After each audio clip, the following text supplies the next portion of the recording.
बिल्कुल ठीक। अब उत्कर्ष, आपने आपने सुना है कहानी, आपने इसको फ़ॉलो भी किया होगा पहले भी। ये जी। आपकी नज़र में ये हो क्या रहा है? एक तरफ सरकार ये क्लेम करती है कि बिल्कुल महिला सुरक्षा के लिए सरकार बड़ी तत्पर है और वो टॉप प्रायोरिटी पे लिया जाता है, लेकिन ग्राउंड रियलिटी कुछ और होती है। आपको क्या लगता है? अ, इसके कई डायमेंशंस हैं शरद भाई, और मैं हाँ, थोड़ा सा वक्त लूंगा तीनों हाँ। चीजों को बताने में। बिल्कुल, बिल्कुल, आराम से बताइए। जिस वक्त हम और आप ये चर्चा कर रहे हैं, इसके थोड़ी देर पहले नोएडा में एक ऐसी ही घटना हुई, ओह! और उसमें जो अपराधी है, जो आरोपित है, हुँ, वो माफिया अनिल दुजाना का साथी बताया जा रहा है। और ये हुँ, बताया जा रहा है कि सरकार कोई भी हो, रसूख खुशी का चलता है। यानी हुँ, माफिया को बुलडोज करने की बात होती है उत्तर प्रदेश में, और उसका एक सहयोगी जो एक्चुअली ग्राउंड पे ऑपरेट कर रहा है, वो इतना बेखौफ है कि नोएडा जैसे शहर में आज उसने चलते शहर में अपनी गाड़ी के भीतर खींच के एक मोलेस्टेशन किया है। हुँ, हुँ,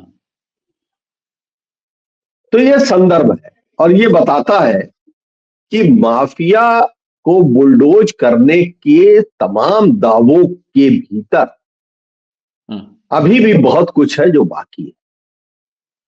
हुँ, अब जब आप रिकॉर्ड देखेंगे, तो जो माफिया की बुलडोजिंग का या माफिया को खत्म करने का जो पूरा अभियान है, वो कहीं एक जगह जाके, एक ब्रैकेट में जाके टिका हुआ है, हुँ, जिसमें से उस ब्रैकेट का एक हिस्सा मारा जा चुका है, दूसरा हिस्सा जो है वो जीवित है। तो सारा प्रोपेगेंडा उसी के पास है, और उसके अलावा टॉप 10 माफियाज की जो लिस्ट है यूपी में, बाकी 8 के बारे में कोई चर्चा हमने होती सुनी नहीं, आपने भी नहीं सुनी। आप हाँ, बिल्कुल। कई बार चर्चा कर चुके हैं। हुँ, तो एक डायमेंशन ये, दूसरा डायमेंशन इसकी टाइमलाइन को मैच कराइए सर। हुँ, हम लोग तो ट्रेडिशनल जर्नलिज्म के विद्यार्थी हुँ, रहे हैं। हम ये देख रहे हैं कि ये अरेस्टिंग हुई है कब। हुँ, 60 दिन बाद वो कौन सा दिन था जब ये अरेस्टिंग, हुँ, वो उस माहौल का वक्त था जब हमारे प्रधानमंत्री कोई ऐसा एफर्ट, अब कोई ऐसा डेंट लेने की सिचुएशन में नहीं है, क्योंकि उनका मेगा मिशन स्टार्ट हो चुका है, और उन्हीं की से कंस्टिट्यूएंसी की बात है ये। हुँ, हाँ, उन्हीं की ये ओर से। कंस्टिट्यूएंसी प्रधानमंत्री जी की कंस्टिट्यूएंसी है, जो बेटी बचाओ, बेटी पढ़ाओ, बेटी बढ़ाओ का नारा देते रहे हैं। और ऐसे टाइम में, जबकि वो अपने लाइफ के एक बड़े मिशन पे हैं, अगर उस वक्त ये इशू राणा जैसे लोग और खड़ा करते तो हुँ, क्या होता, पॉलिटिकल डैमेज। इसलिए बिल्कुल। ये अरेस्टिंग आपको दिख रही है, हमको दिख रही है। हुँ, दूसरी बात, ये लड़के बीजेपी के पदाधिकारी हैं, सिर्फ इतना नहीं है। इसका जो मेन एक्यूज है कुणाल पांडे, वो हाँ, बीजेपी के एक बड़े पदाधिकारी का दामाद भी है। ओह! अच्छा। तो ऐसा नहीं है कि ये मतलब राह चलते कुछ लड़के थे जिन्होंने किसी तरीके से आईटी सेल या इधर उधर वो कर लिया। ये ये बाकायदा एक मतलब वो वंशवाद और उस प्रोटेक्शन के, फिर आप डायमेंशन को समझिए कि कितना बढ़ जाता है। बिल्कुल, बिल्कुल। तो एक इशू तो ये, हुँ, दूसरा इशू मैं इस बहाने बात करना चाहता हूं उत्तर प्रदेश के विश्वविद्यालयों की, या राष्ट्रीय स्तर पे दिल्ली विश्वविद्यालय से लेके जेएनयू तक, या बीएचयू जैसे यूनिवर्सिटी का रेफरेंस में हम बात कर रहे हैं। हाँ, हाँ। इन यूनिवर्सिटीज में एक वक्त में वाइस चांसलर्स बड़े बड़े आचार्य होते, हुँ। अब कृपाचार्य होते। हाँ, और हमने बहुत सही एक कहा। बीएचयू की बात नहीं है, ये वही बीएचयू है जो दुनिया भर के इतने बड़े शिक्षण संस्थानों में से एक गिना जाता है, जिसकी रैंकिंग इतनी बड़ी है, जिसकी एल्यूमनाई इतनी स्ट्रांग है, वहां की फिजिक्स डिपार्टमेंट का मास्टर गोबर और हवन की बात कर रहा है फिजिक्स को प्रूफ करने के लिए। हाँ। मैं साइंटिफिकली डिनाई नहीं करता, लेकिन मेरी उम्मीद इससे बहुत आगे की। वहां हाँ। न्यूक्लियर फिजिक्स की बात होनी चाहिए, वहां गोबर फिजिक्स की बात नहीं होनी चाहिए। हाँ। हाँ। लेकिन यहां वाइस चांसलर कौन है, या ऐसे संस्थानों के वाइस चांसलर कौन है जिनका एकेडमिक रिकॉर्ड इतना बड़ा नहीं है कि वो बीएचयू जैसे, या इलाहाबाद यूनिवर्सिटी जैसे, या जेएनयू जैसे इंस्टीट्यूशंस के वाइस चांसलर हो पाए। देखिए, 16 करोड़ रुपए प्रॉक्टोरियल बोर्ड पे खर्च करने की बात है। राणा जी को शायद याद हो, ये लोग आंदोलन में रहे होंगे, मेरी उम्मीद तो यही है कि रहे होंगे, कि यहीं पे एक महिला प्रोफेसर ने किस तरीके से आफत किया था प्रॉक्टर होने के बाद। यही बीएचयू था। तो अब ये चीजें बेमानी हो गई है। मेरे को एक रेफरेंस मैं और याद दिला दूं, किरण बेदी बहुत बड़ी आईपीएस ऑफिसर थी। उनको नई दिल्ली जैसे जगह पे उनको क्रेन बेदी का नाम दिया गया, क्योंकि उन्होंने बड़े बड़े रसूखदारों की गाड़ियां उठा ली थी। और वही दिल्ली यूनिवर्सिटी थी जिसमें एक दिन किरण बेदी घुस गई, और उस वाइस चांसलर वाईके अलग हुआ करते थे, वो अगले दिन सीधे राजीव गांधी के पास पहुंचे, प्राइम मिनिस्टर के पास। उन्होंने कहा कि ये कौन है मेरे कैंपस में घुसने वाली। और किरण बेदी को बुलाया गया और कहा गया कि तुम पुलिस हो, बच्चों और मेरे बीच में जब तक मेरी परमिशन नहीं तुम कैंपस में घुसी कैसे। वाइस चांसलर्स का रुतबा, वाइस चांसलर्स की हैसियत, वाइस चांसलर्स का प्रभामंडल इतना बड़ा होता है। मैंने भी कुछ विश्वविद्यालयों में पढ़ाई की और छात्र राजनीति में बड़ा सक्रिय रहा। सब कुछ होता था, हाँ। सारे आंदोलन होते थे।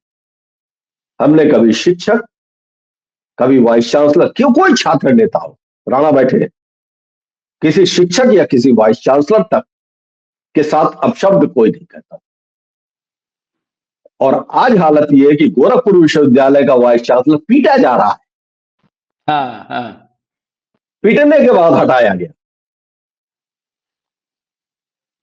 ये ऐसी स्थिति क्यों आ रही है? क्योंकि आप हायर एजुकेशन इंस्टीट्यूशंस के वैल्यू को, उत्तर प्रदेश के महापुरुष परम विद्वान वाइस चांसलर हैं जो अपने करियर के 19 साल में 15 साल वाइस चांसलर रहे, करियर 19 साल का, एकेडमिक करियर 15 साल वाइस चांसलर, सीबीआई एसटीएफ सब कुछ लग गई, लेकिन वो मौजूद है। हाँ, जब यूनिवर्सिटीज का ये हाल हो जाएगा तो फिर यूनिवर्सिटीज का ये हाल है, तो वो कैंपस जिसके भीतर प्रॉक्टोरियल बोर्ड को हम बहुत वैल्यू करते हैं, उसकी क्या हैसियत है?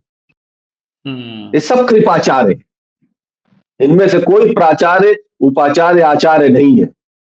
हाँ। ये सब कृपाचार्य हैं, कृपा के बूते बने हुए।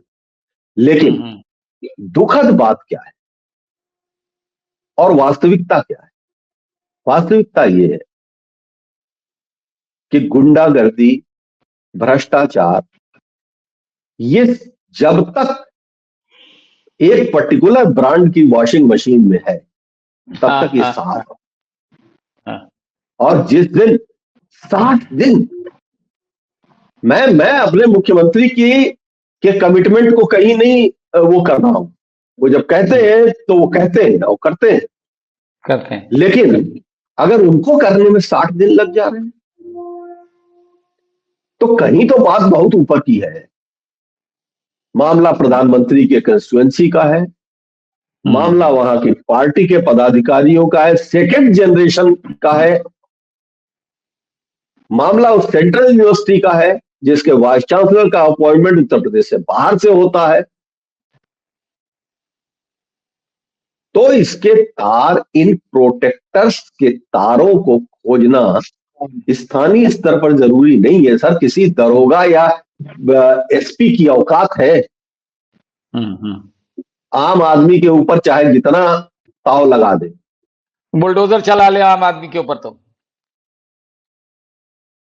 एसएसपी वसएसपी की औकात कितनी होती है सर? आप बहुत अच्छी रिपोर्टिंग की है, थोड़ी बहुत हमने भी की है। नहीं नहीं, हमने माफी मांगते हुए भी सुना है कि यार पार्टनर, बात तो ये है लेकिन यार क्या करें यार।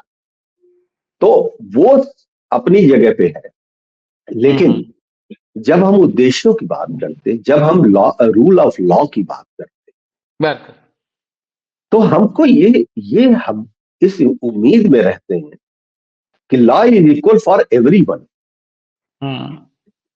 और जब हम देखते हैं कि सर देखिए कल्चर की बात है। आप याद करिए, आज से 6 साल 7 साल पहले नोएडा में जब अखलाक का मर्डर हुआ था, तो उस मर्डर के एक्यूज जब जेल से छूट के आए थे, तो उनको माला पहनाने कौन लोग खड़े थे? उनको पीएसयूज में नौकरियां कैसे मिल गई? They are accused, brutal murder के एक्यूज थे।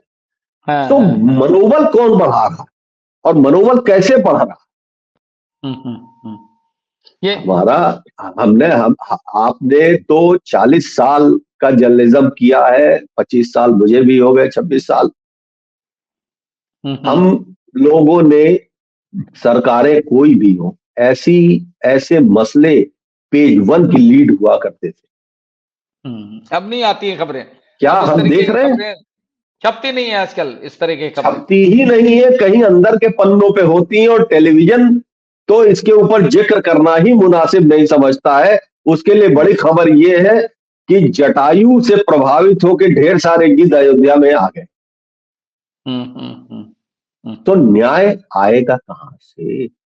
न्याय की लड़ाई उम्मीद कैसे? करनी है कि